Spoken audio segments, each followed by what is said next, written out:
नमस्कार, आप देख रहे हैं न्यूज एक्सप्रेस। मेरा नाम है ऋतिक ठाकुर। धर्मेंद्र प्रधान का इस्तीफा हमारी अंतिम मांग है, बार बार ही सीजेपी की तरफ से कहा जा रहा था। 3 मांगे रखी थी, जिनमें सबसे मुख्य मांग था धर्मेंद्र प्रधान का इस्तीफा। लेकिन अब ये इस्तीफा जब हुआ है तो इसके पीछे की क्या वजह है, क्या सोचकर ये इस्तीफा दिया गया, और जब ये आंदोलन इतना लंबा चला उसके बाद इस्तीफा हुआ है, क्या वजह है, क्या फायदा होगा और क्या नुकसान होगा, इस पर विस्तार से चर्चा करेंगे। मेरे साथ मेरे सहयोगी केशव हैं। केशव, सबसे पहले से थोड़ा ये समझना चाहूंगा कि जो इस्तीफा धर्मेंद्र प्रधान का हुआ है, पहले बहुत लंबे समय से कहा जा रहा था कि इस्तीफा दे देना चाहिए। हालांकि एनटीए पर एक्शन हुआ, 47 लोगों पर भी एक्शन हुआ है, तमाम बातें मानी गई, लेकिन अभी इस्तीफा अंत में आकर के लिया गया। इसके पीछे की स्ट्रेटेजी क्या समझ पा रहे हैं आप? देखिए, इस्तीफा तो होना ही था। जिस तरीके से यूजीसी का विवाद हुआ था और संगठन और सरकार में जो बेचैनी पाई जा रही थी, क्योंकि बीजेपी जानती है कि उसका जो कैडर है उसमें बहुत एक तबका है जो कि फॉरवर्ड वोट बैंक से आता है। तो उसमें जो इस तरीके की नाराजगी देखी गई थी, उस सड़क पर उतरे थे और एक लक्की चार्म रहा है इनका जो फॉरवर्ड वोट बैंक है, तो उनकी नाराजगी सरकार को बहुत भारी पड़ने वाली थी। लेकिन चलिए, सरकार को कोर्ट ने राहत दी, एक फेस सेविंग मिला था। लेकिन जिस तरीके से पेपर लीक के मामले सामने आए थे, उसमें नीट जो है सबसे एक तरीके कह सकते हैं हाई क्लास पेपर माना जाता है, उसमें लगातार इस तरह के मामले सामने आए। उसके बाद सरकार के लिए धर्मेंद्र प्रधान को बचाना मुश्किल हो गया था। लेकिन एक पैटर्न को देखेंगे कि सरकार में इस तरह के फैसले बैक ऑफ करती है मोदी सरकार, लेकिन बहुत ही झेलने के बाद, बहुत वेट कराने के बाद, और जब आप इस तरीके से प्रदर्शन होता है, जब गले में फंस जाता है मामला, तब जाके वो फैसले लेती है। आप किसान आंदोलन को देख सकते हैं, लैंड रिफॉर्म्स का मामला देख सकते हैं, तमाम ऐसे मामले देख सकते हैं जहां पे कि सरकार ने अपनी यू टर्न लिया है, फैसले से पीछे हटी है। लेकिन जब तक कि प्रदर्शन आखिरी पड़ाव पर नहीं पहुंच जाता, बहुत उफान नहीं आ जाता, तब तक सरकार फैसले नहीं लेती है। इस मामले में यही कुछ देखा गया कि जब देखा कि लाठीचार्ज हो गया, सड़क पे जनता है, छात्र हैं जो कि उनका कोर वोट बैंक माना जाता है, समर्थक माना जाता है, वही उतर चुके हैं, तो सरकार में बेचैनी पाई गई। सरकार ने देखा कि ये मामला बड़ा होते जा रहा है, इसलिए धर्मेंद्र प्रधान का इस्तीफा हो गया।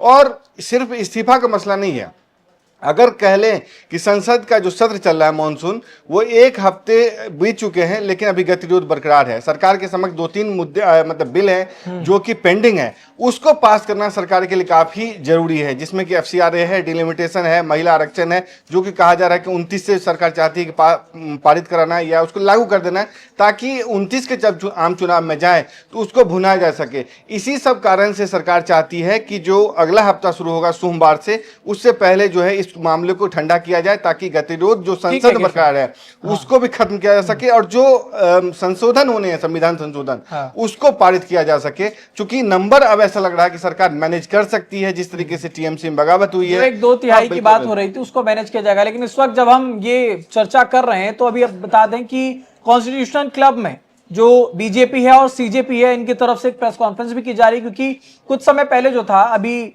थोड़ी देर पहले बैठक हुई, बातचीत हुई, क्योंकि हमने देखा कि कल भी जब मुलाकात हुई तो ये कहा गया था कि हमें कल तक का समय दीजिए। 2 मांगे जो उन्होंने रखी थी, उन 2 मांगों पर तो शायद सहमति हो रही थी, लेकिन धर्मेंद्र प्रधान के इस्तीफे की बात हो रही थी। अब ये प्रेस कॉन्फ्रेंस भी हो रही है, यानी कि ये समझा जा सकता है कि छात्रों का ये प्रदर्शन था।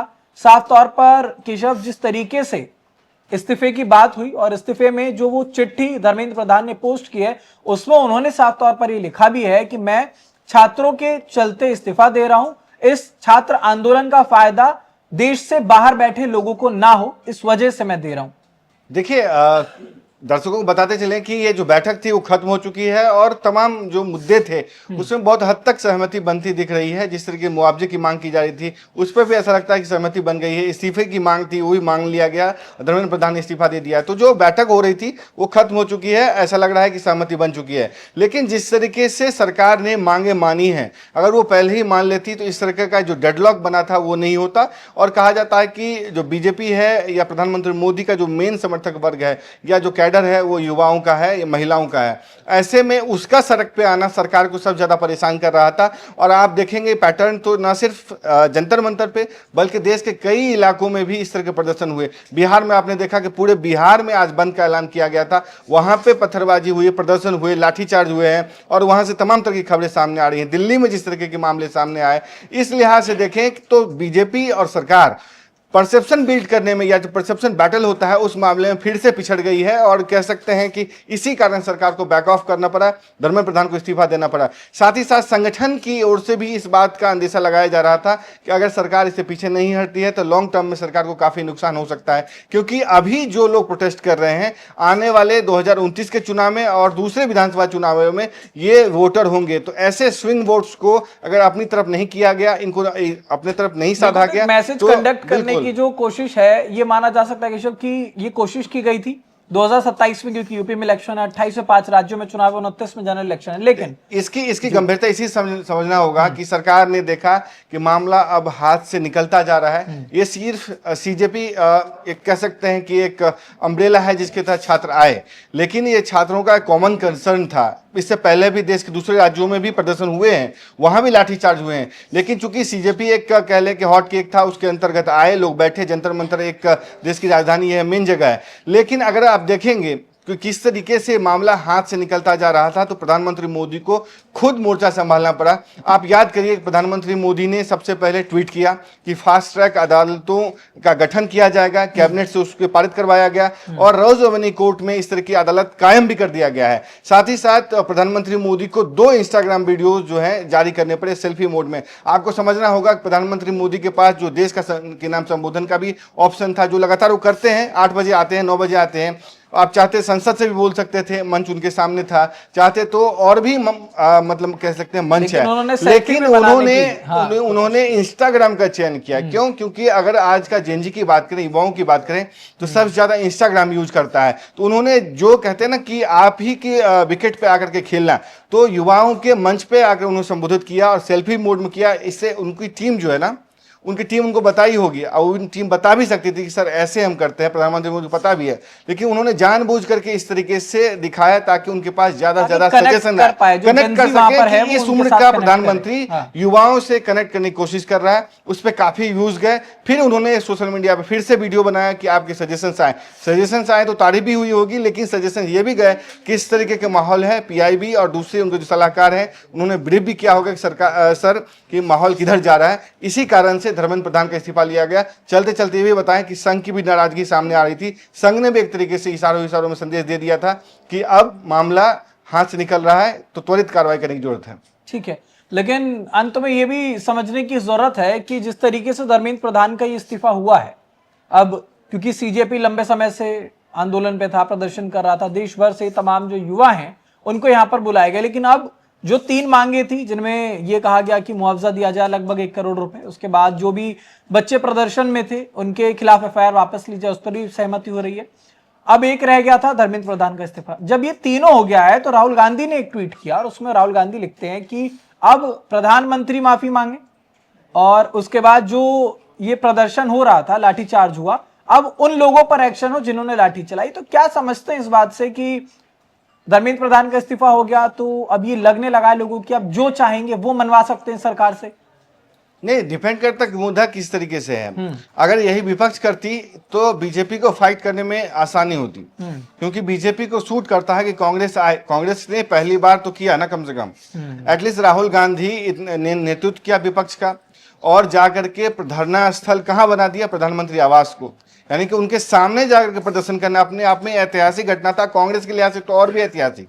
जिस तरीके से कांग्रेस 2014 से विपक्ष में है और उसको समझ नहीं आ रहा था कैसे काउंटर करें, उस कांग्रेस ने हिम्मत दिखाई और वहां जाकर प्रदर्शन किया जहां पे बीजेपी को सबसे ज्यादा चोट होगी, मतलब प्रधानमंत्री आवास का गेट, वहां जाकर प्रदर्शन करना। फिर भी बीजेपी को कोई फर्क नहीं पड़ा, बीजेपी ने भी प्रदर्शन किया, लेकिन कांग्रेस के प्रदर्शन से बीजेपी को फर्क नहीं पड़ता है। छात्र अगर उसमें शामिल हो जाते हैं, युवा शामिल हो जाते हैं, तो सरकार को काफी परेशानी होती है। लेकिन अब चूंकि शिक्षा मंत्रालय की बात थी, इस तरह के दूसरे मामले सामने आएंगे तो सरकार उस तरीके से डील करेगी, क्योंकि सीधा शिक्षा मंत्रालय जो है युवाओं को कनेक्ट करता है। अब देखने, क्योंकि और भी प्रदर्शन अभी तक हो नहीं पाए इस तरीके से। शिक्षा ऐसा मुद्दा है जो तमाम परिवारों को, युवाओं को, पेरेंट्स को एक मंच पर लाता है। दूसरे मुद्दे जैसे कि E20 पेट्रोल का मुद्दा है, तो आप उसमें तमाम देश के लोगों को एक साथ नहीं जोड़ सकते। लेकिन अगर आप पेपर लीक की बात करते हैं तो सबको इफेक्ट करता है। शिक्षा में सुधार की बात करते हैं तो हर कोई चाहता है शिक्षा में सुधार हो। पढ़ाई की बात करते हैं तो हर कोई चाहता है कि पढ़ाई बेहतर हो, उनको मुफ्त में शिक्षा दी जाए। तो ये मुद्दा जो था तमाम परिवारों को, पूरे देश को एक छाते के नीचे, एक बैनर के नीचे जो लाता है, लेकिन दूसरा मुद्दा नहीं लाता है। तो मुझे लगता है कि दूसरे मुद्दे इसी तरीके से उठाने की कोशिश करेंगे तो सीजेपी को भी उतनी क्रेडिबिलिटी नहीं मिलेगी जितनी कि इस मामले में मिली है। ठीक है, तो फिलहाल खबर यही है कि धर्मेंद्र प्रधान का इस्तीफा हो गया है। सीजेपी इसे अपनी बहुत बड़ी जीत मान रही है। अब देखना होगा आने वाले समय में सीजेपी जिन मांगों पर अड़ी थी वो पूरी हो गई या फिर इसके बाद कोई समझिए ये बात हाँ। है कि 5 सुधार दी गई थी, मांग की गई थी, उन सुधारों पे सहमति बनी है। सरकार ने कहा है कि हम इस पे विचार करेंगे। लिखित गारंटी मंगलवार को दी जाएगी। इसमें से जो 3 मांग आज की गई थी उसमें से बहुत हद तक मांगे मान ली गई है, लेकिन जो कहते हैं ना लिखित में सरकार की ओर से देना, मंगलवार को दी जाएगी संसद सत्र के दूसरे दिन। ठीक है, तो अब देखेंगे जो भी उसमें अपडेट होगा आप तक लगातार पहुंचाते रहेंगे। फिलहाल देश दुनिया से जुड़ी तमाम खबरों के लिए देखते रहिए न्यूज़ एक्सप्रेस।